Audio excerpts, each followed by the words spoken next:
Okay, what we're looking at today is F2 management accounting. In particular, what we want to consider is what management accounting is. What is it used for? And the distinction between management accounting and financial accounting. Now, if this is the case, the first thing we have to consider are the uses of management accounting. Secondly, we want to look at it in relation to financial accounting, and then we get into the bits and pieces. Firstly, what is information?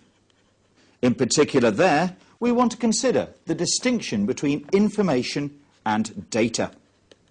Secondly, the qualities of information. What qualities would we like in our information that allows us to use the information appropriately for management accounting? Thirdly, we want to make a distinction between strategic, tactical, and operational requirements. And finally, what we want to do is look at all the different types of centres. In essence, what we're doing here is we're trying to understand the language of management accounting. If we understand the language of management accounting, everything we do in F2 from here on in will make sense to you. So whatever we do in the next couple of sessions, you must focus on making sure that you have a full understanding of each and every term. In themselves, I don't think that they are difficult at all. But if you don't know what these terms mean, when we come to apply the terms later, again and again and again in F2, and if you wish, extending into your F5 studies, even into your F9 studies, and your P4 and P5 studies, you will always be in the dark. So, it all starts here.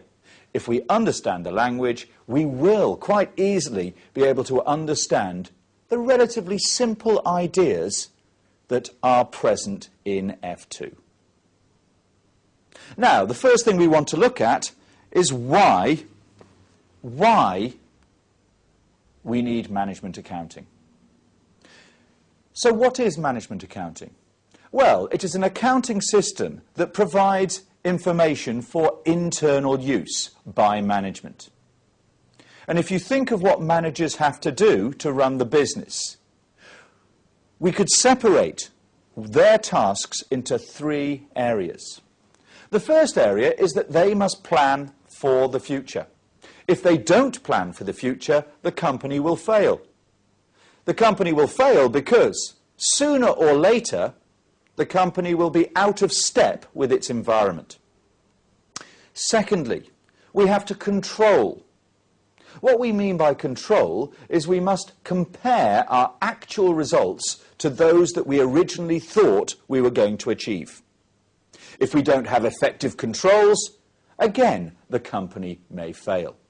Let's look at it from a personal perspective. If you don't plan what you intend to do over the next weeks and months in your studies, do you expect to be successful in the exam? The answer is probably not. If you don't control what you actually do in relation to your original study plan, do you expect to be successful? Again, the answer is probably not. So when we look at planning and control, these are regular events that companies must have information for on a weekly, monthly, and annual basis. We also have a third component. The third component that management need information for is to make decisions. If we were to look at the sort of decisions that a company may make, they may have to decide whether to invest in a business or not. You know, buy another company. And if that's the case, we have to look at the appropriate costs and revenues associated with that. They may have to decide whether to launch a new product or discontinue a product. And again, they'd have to look at the appropriate costs and revenues. So when we look at decision-making, the key difference between decision-making and planning and control is this. Planning and control is regular, monthly, annually, possibly even weekly. Whereas when we look at decision making, this is more of an ad hoc process. We make decisions as and when necessary. They are not necessarily regular. They could arise at any point in time. So if we get those ideas down, the uses of management accounting. 1, planning. It forces us to look to the future. 2, control. It allows us to compare our actual results to those that we originally expected and take corrective action. And 3, decision making.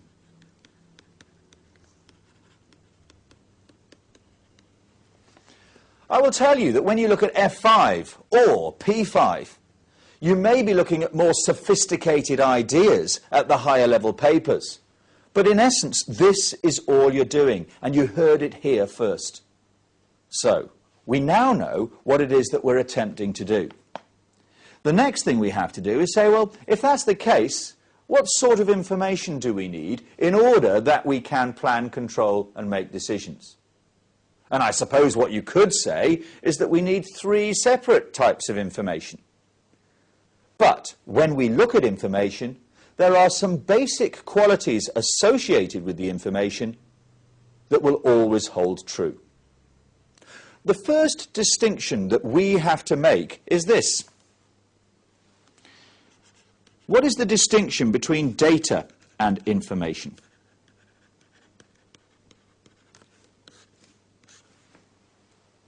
Well, if we're looking at data, I suppose what we're looking at here is the raw data. The information, very difficult to say this. Raw data. These are the facts and figures that we originally gather. The key feature associated with data is that it is unprocessed. A number in its own right doesn't make much sense. If I said to you that a company was making a profit of £100,000, would you say that was good or bad? Well, I suppose what we're saying here is it's a profit, it must be good. But if I then tell you that the company is worth many hundreds of billions, you would say, well, hold on a moment, that's not very big at all. So the issue of looking at information is that we take the basic raw data, and what we do is we make it useful. We put it into context. The way we put it into context is that we may compare the data to something else. We may calculate a ratio. But one way or another, we put it in a form that allows us to make decisions.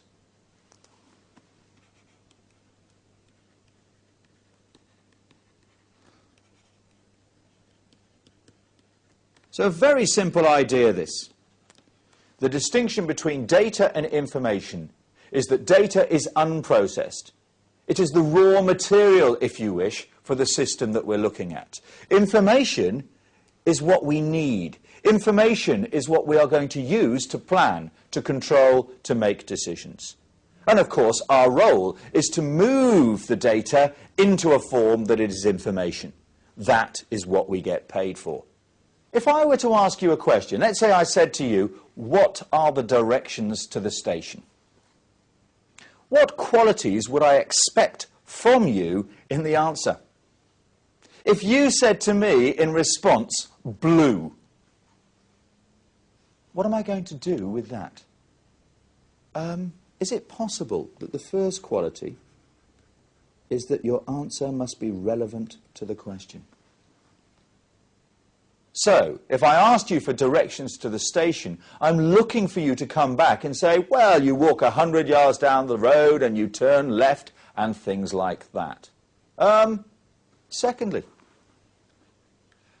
I would expect the information in timely fashion. I'm hoping you would give me the information immediately rather than walking off and coming back in half an hour's time. Thirdly, cost effective. I suppose what we mean by cost effective is simply this. If I asked for directions to the station and you said, well, that's going to cost you £200, I may decide that I will find the route myself, rather than relying on your very, very expensive directions. 4. Accurate. Okay, I've asked you for directions and you tell me that it's somewhere over there. You're probably correct, but how accurate is your answer? Somewhere over there could be in an arc of 90 degrees, and I could still get lost. So from this perspective, we're looking at information being sufficiently accurate that we can make decisions. Now hold on a moment. Given that we've looked at some of the core elements associated with good information, we now see that relevance, timeliness, cost-effectiveness and accuracy may work against each other. If we're looking at cost-effective, we do not want the information to cost too much. So we're looking here at balancing cost to benefit. So we may accept a slightly lower level of accuracy in order to ensure that the cost is not too high.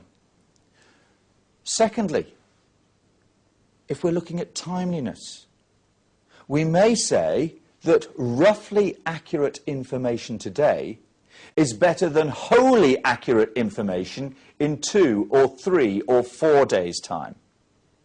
So we have to weigh up one against the other.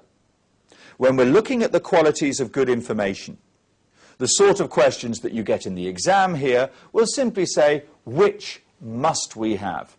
And when we look at the questions, normally the answer is pretty obvious. I've given you a selection of the qualities that you could expect. Of course, there are a number of other qualities that we could also introduce, things like reliability and consistency. And the key when we're looking at qualities of information is simply common sense. What is information used for? It is used to allow us to make decisions. If we can't make decisions from the sort of information that you're talking about, well, it's not good enough. Let's move on.